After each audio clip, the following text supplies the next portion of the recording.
Father Timothy Radcliffe, we are here in the Dominican convent in Montreal, so thank you very much for welcoming us into your home.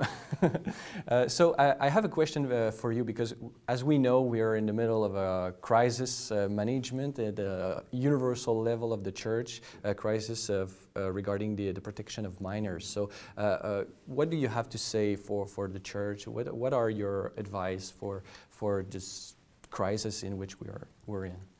The first thing I would say is that we have to get to know the victims. We have to know a little bit what they've suffered.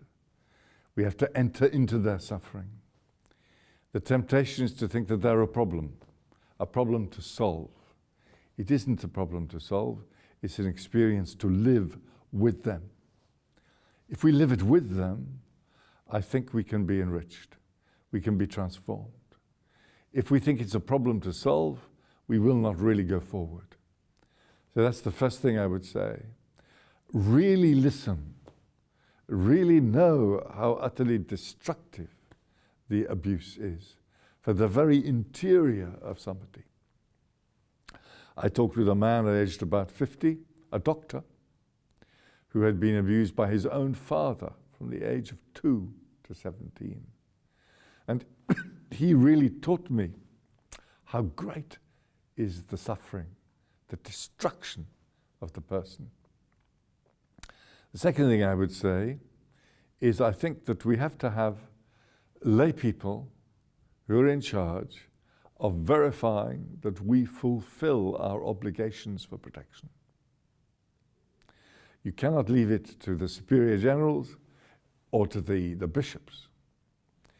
Even in the Vatican, they are talking about having a branch of the Vatican which will have the power to hold to account bishops. And I think this is very important. We did this in England. Cardinal Murphy O'Connor, a wonderful man, died last year. He established a commission headed by a judge, a lay Catholic. And now they have measures in place that will really ensure that we fulfill our obligations. The final thing is more long-term, which is we have to change the clerical culture. Clericalism goes back to maybe the 13th century, Innocent III. But after the Reform, you see a new form of clericalism, a new spirituality, new seminaries, a new idea of what it is to be a priest.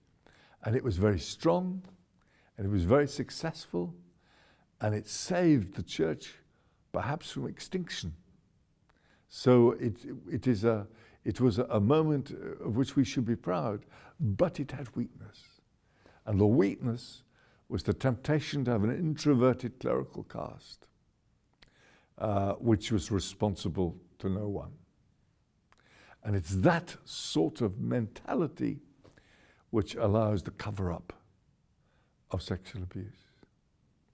And so we have to move towards, as Pope Francis has said, the Second Vatican Council said, we have to move towards a new way of being church, which will really be the people of God.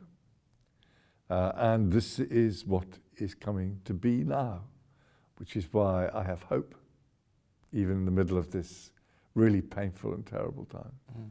And finally, what would you say to people who are faithful Catholics and they look at this and they're very outraged and they suffer a lot? What would you say to some of the faithful who are tempted by discouragement? I would say two things. The last words of St. Matthew's Gospel is, I am with you until the end of time. The Lord isn't going to go away. The Lord will remain with the church. And if the Lord remains with the church, I better too. I can't go away if he doesn't go away. And the second thing I would say would be to remember the Last Supper, that dark moment of betrayal, the disintegration of the community. All that lay ahead was suffering on death. And it was at that darkest moment that Jesus did this creative thing. He said, this is my body and I give it to you. I'm a gift. And when we're in dark moments, we remember that it's precisely at those worst times that Jesus says, I give myself to you. I discovered that again in Syria just over a year ago, when I was at Mass, no more than 3 or 4 kilometers from Daesh, from ISIS. That makes you aware of what the Eucharist means. It's not a comfortable little celebration. It's not a little birthday party.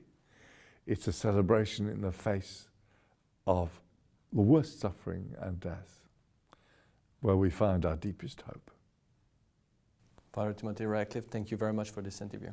Thank you.